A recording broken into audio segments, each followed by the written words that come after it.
আসসালামু আলাইকুম গাইস, সবাই কি অবস্থা? আশা করি সবাই ভালো আছেন। আমি আল্লাহর রহমতে ভালো আছি। তো আজকে হচ্ছে সৌদি আরবের 10 তারিখ। তো আজকে হচ্ছে সৌদি আরবের ঈদ, তো সবাইকে জানাই ঈদ মুবারক। আর আমাদের ঈদ বা ঈদের কথা কয়ে লাভ নাই। তো দেন এই মাত্র রোড দিয়ে আইতাছি, দেন একটা ঘটনা দেখলাম।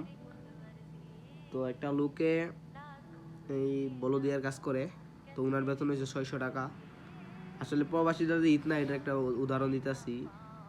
তো উনি আমার সাথে কথা বলতাছে।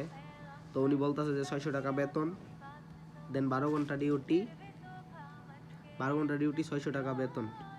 তো উনি বলতেছে, আমি বলতেছি যে আপনি এখনো কাজ করতেছেন? কইতেছে যে হ্যাঁ, কাজ করলাম সকাল 10টা 12টা পর্যন্ত। তো এখান থেকে সকাল 10টা 12টা পর্যন্ত কাজ করব। তো নামাজ আছে প্রায় ফজরের সময়। তো আমি বললাম যে নামাজ কই পড়বেন? তো উনি ড্রেসটা পোশাকটা পরে রাখছে শরীরের মধ্যে।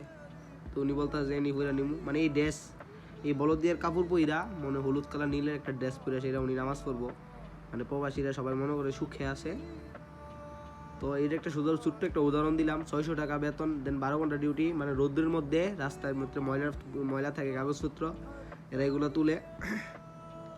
আর ঈদের দিনও ডিউটি আছে। তো দেন সকাল 10টা 12টা পর্যন্ত উনি ডিউটি করবো, যেটা আমার কাছে বললো। তো এটা দেখে অনেকটাই আফসোস লাগলো। তো সবাই আল্লাহ ভালো রাখুক, সুস্থ রাখুক। সবাই ভালো থাকবেন। আর সবাই মনে করেন না যে সুখে আছে, ঈদ বলতে ঈদ নাই।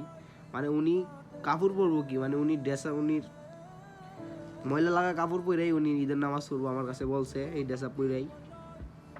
তো এখন বাজে প্রায়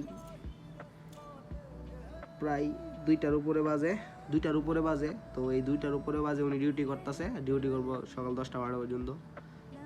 তো যাক, সবাই ভালো থাকবেন, সুস্থ থাকবেন। আল্লাহ হাফিজ।